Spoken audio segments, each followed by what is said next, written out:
Did you know that beneath the polished portrait and regal robes, Queen Elizabeth I's corpse was sealed in a coffin so grotesque, it's almost unbelievable? What secrets does her decayed body still hide, secrets that could shake the very foundations of her legacy?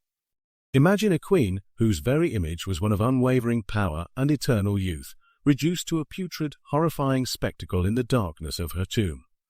The glamorized historical accounts rarely dare to whisper the truth about what lay within her sealed sarcophagus. Picture the grand ceremonies, the weeping subjects, the solemn procession that carried England's most iconic monarch to her final resting place in Westminster Abbey in 1603. The Virgin Queen, Gloriana, the sovereign who unified a volatile nation and led it to unprecedented power, was enshrined with all the pomp and piety due to her station. Yet behind the velvet hangings and the sonorous eulogies, a darker, more macabre reality was already setting in. Even as the last spadeful of earth was turned, the forces of nature, assisted by peculiar human choices, were beginning their inevitable work. This wasn't simply the natural process of decomposition. This was a royal death, steeped in rituals and anxieties that blurred the lines between reverence and obsession. The very atmosphere of late 16th and early 17th century England, a land still grappling with the Black Death's lingering shadows and fervent religious clashes, lent an additional layer of grimness to the act of dying. For royalty, death was not merely an end. It was a transition, a performance, and often an opportunity for morbid curiosity and manipulation. The contrast between the dazzling, vibrant court of Elizabeth, shimmering with silks, jewels, and political cunning, and the cold, unyielding reality of her physical demise is stark and chilling. The secrets we're about to uncover aren't just historical curiosities. They are a confrontation with the uncomfortable truths of power, mortality, and the relentless march of decay.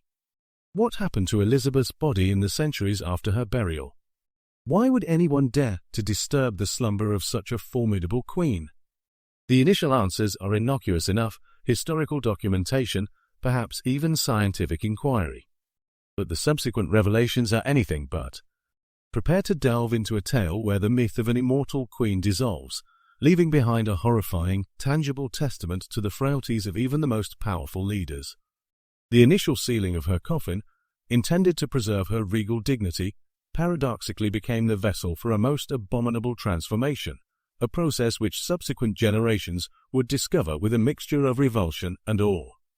The year 1603 marked not just the end of a long and storied reign, but also the beginning of a macabre period for the remains of Queen Elizabeth I. On March 24, 1603, the Virgin Queen, a monarch who had forged an empire and navigated treacherous political waters with unparalleled skill, finally succumbed to illness.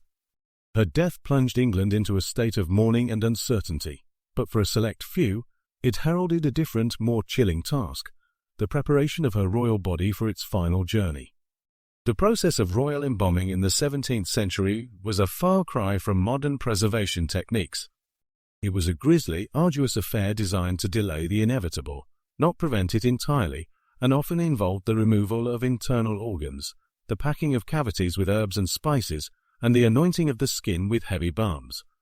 Given Elizabeth's prolonged illness and suspected dropsy, her body would have already been undergoing significant internal changes, potentially making the embalming process particularly challenging.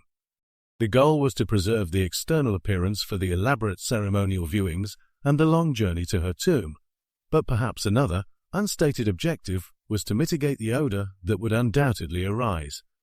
Her private chambers, once bustling with courtiers and political maneuverings, now became a somber space where the royal anatomist and his assistants conducted their grim work. Beyond the immediate practicalities of preserving a decaying corpse, there was a deeply ingrained, almost ritualistic aspect to these proceedings. Medieval and early modern societies held a profound, often contradictory, relationship with death. While fearing it, they also found a strange fascination with it, particularly when it touched the anointed person of a monarch. The Queen's body, even in death, was seen as imbued with a residual power, and the handling of it was considered a sacred, if unsavory, duty. Following the embalming, Elizabeth's body was placed in a series of coffins, an inner lead coffin, sealed to prevent the escape of fluids and odors, and then an outer wooden coffin, often adorned with velvet and gilded fittings.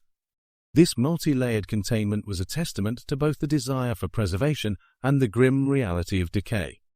The lead lining, while intended to seal the body, paradoxically created a perfect anaerobic environment that could lead to saponification, where body fat turns into a waxy, soap-like substance known as grave wax or adipocere. This process, while seemingly preserving the form, also produces a distinctive, unpleasant odor, a silent reminder of the body's continued, albeit altered, decomposition. The state funeral of Elizabeth I was a spectacle of unparalleled grandeur, a final, magnificent display of power designed to solidify the transition of the crown to James I. Thousands lined the streets as her effigy, dressed in her royal robes, was carried atop a grand hearse. Yet beneath the pageantry, within the sealed lead, the Queen's mortal form was already beginning its slow, inescapable descent into corruption.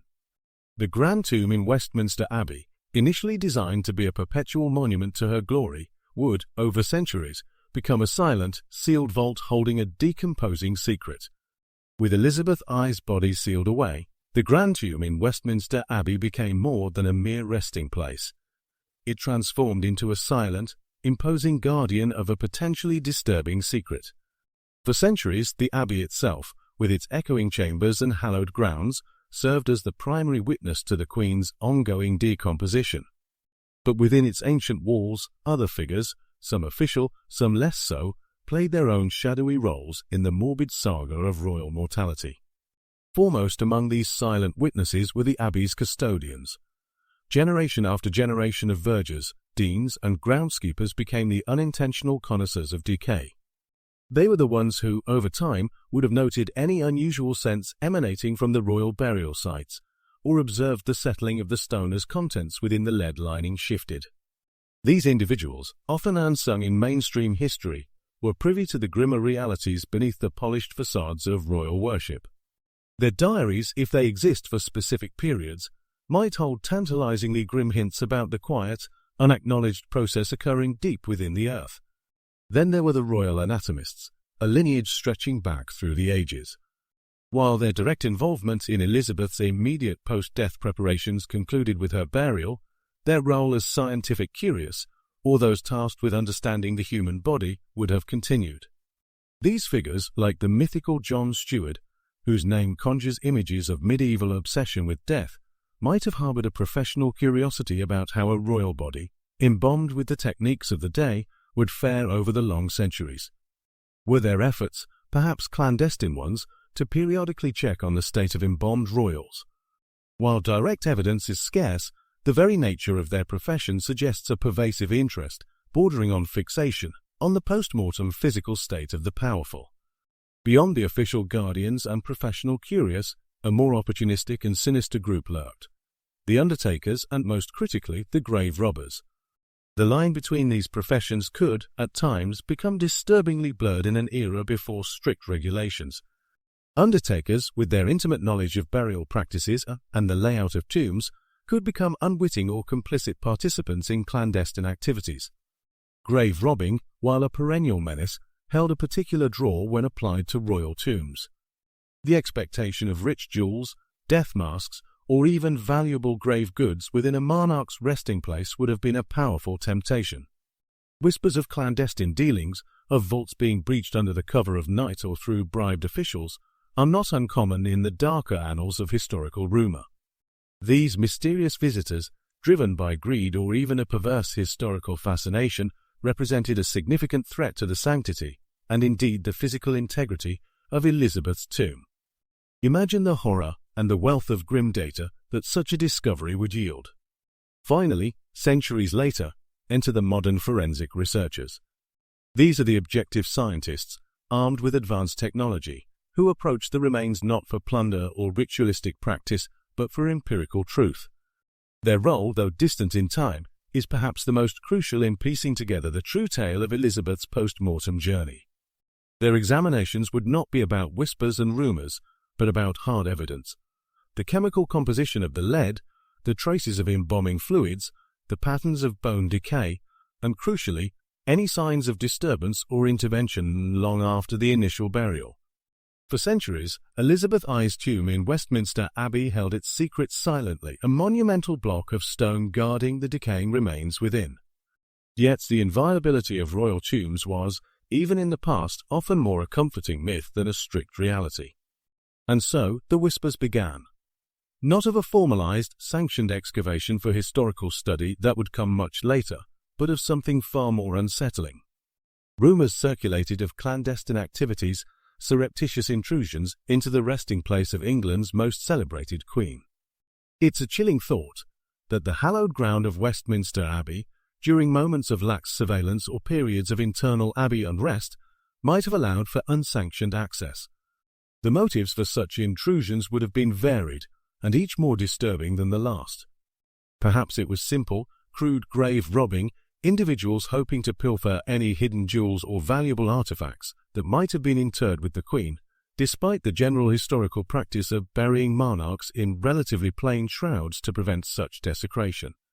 The lure of the royal grave, however, transcended logic for some.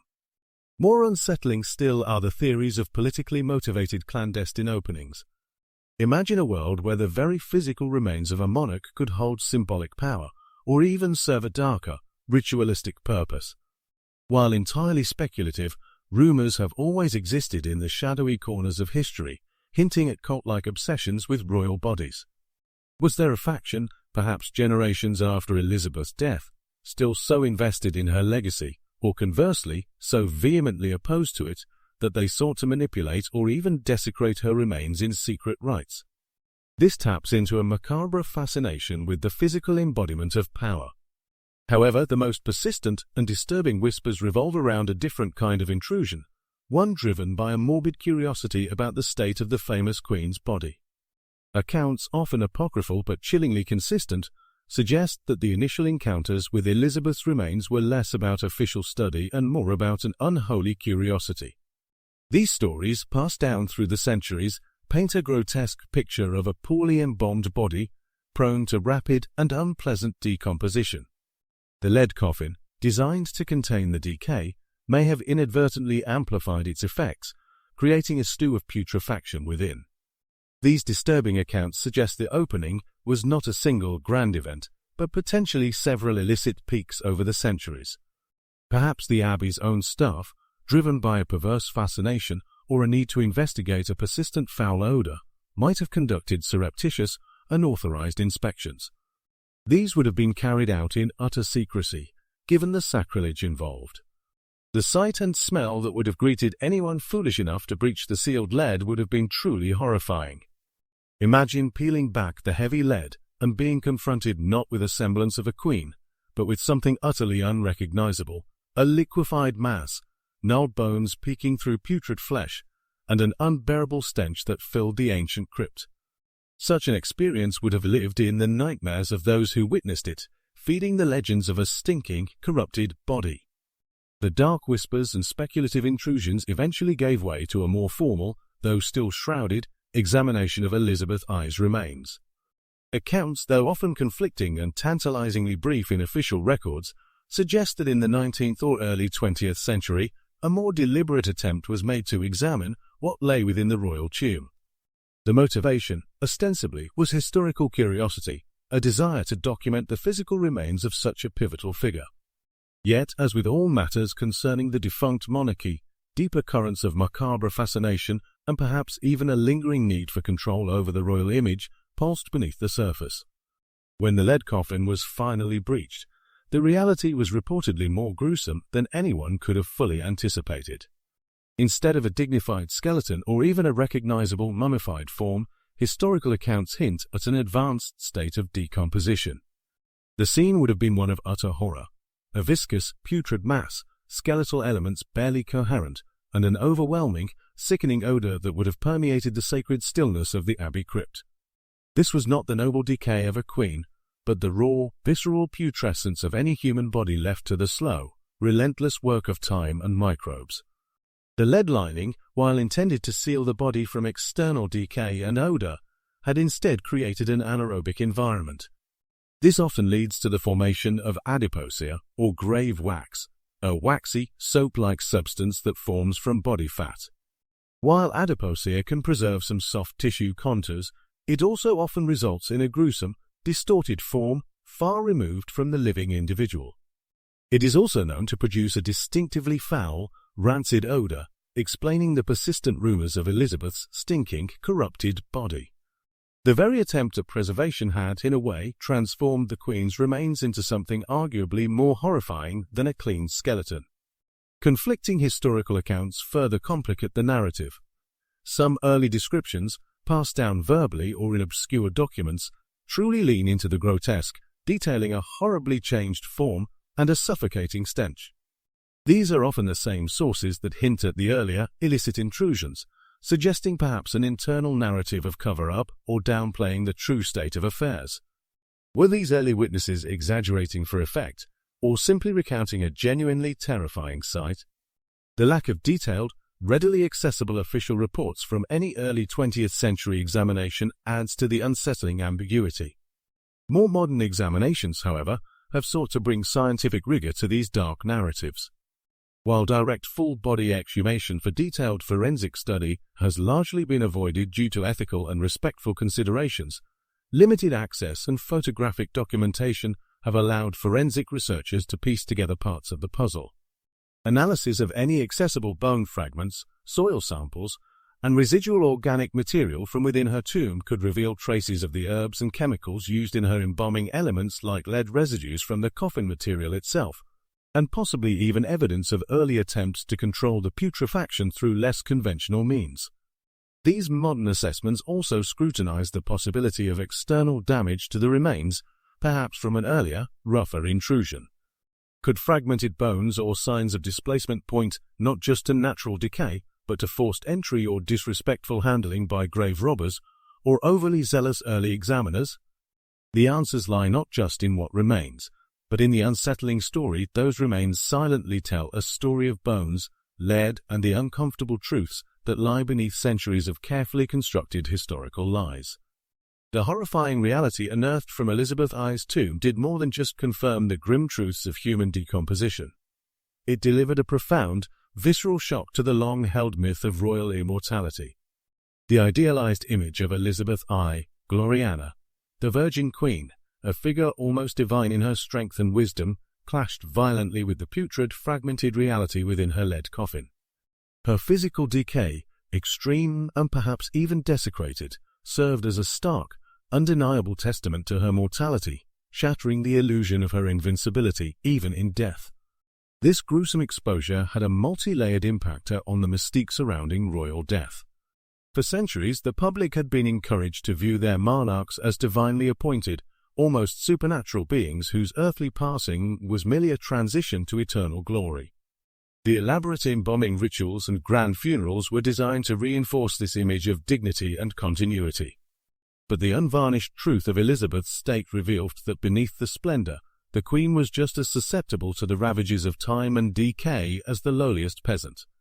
It underscored the biological equality of all humans, a leveling truth that defied the very hierarchical structure of monarchy. This secret, and its eventual leaking into historical lore, fueled a dark fascination that continues to this day.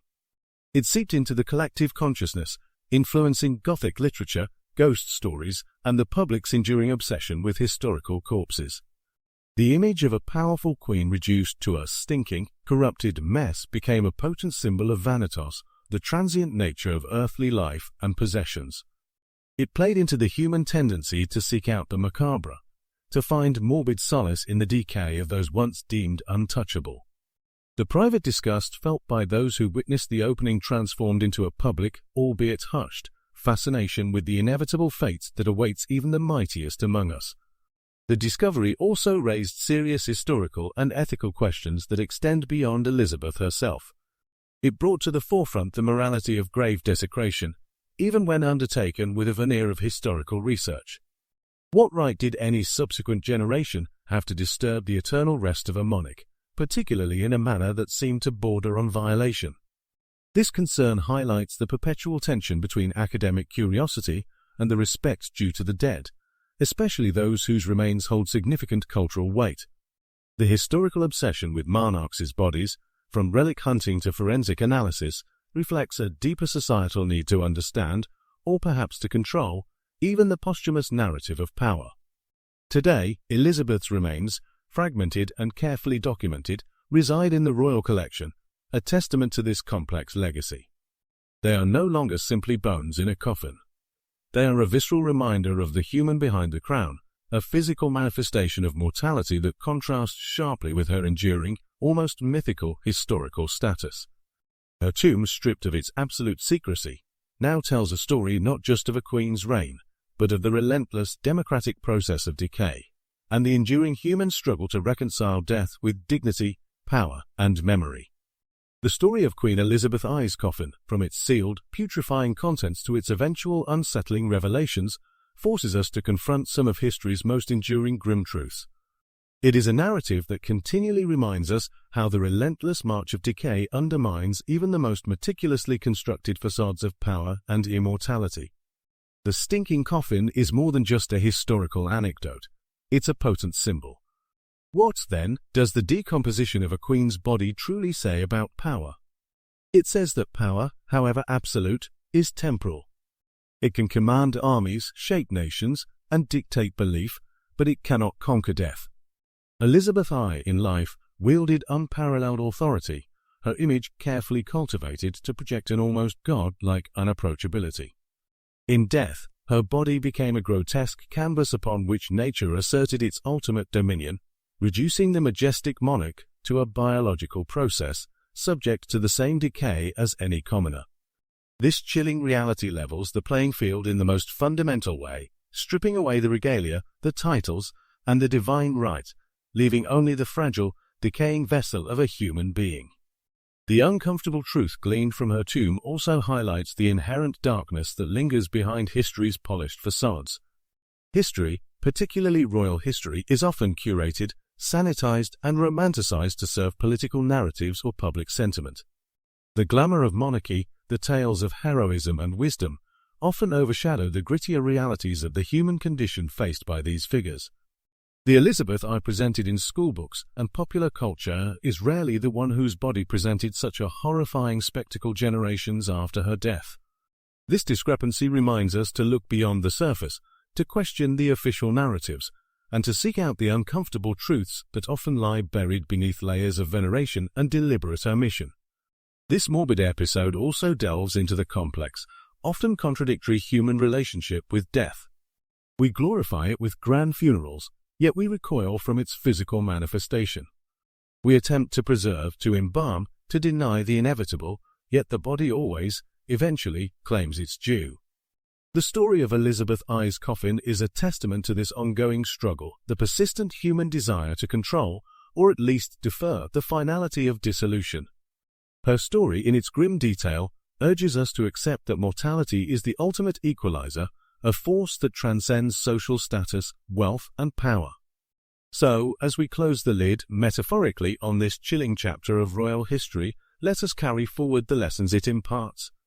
Think critically about the glamorization of monarchy, or indeed, any form of absolute power. Recognize that beneath the gilding and the grandeur, humanity remains fragile, temporal, and subject to the same universal laws of decay. The enduring mystery and revelations of Elizabeth I's tomb serve as a stark, unforgettable reminder. Even the mightiest decay, and all secrets, however deeply buried, eventually come to light. The stench of majesty, it turns out, is a potent truth serum, revealing the perishable nature of all earthly glory.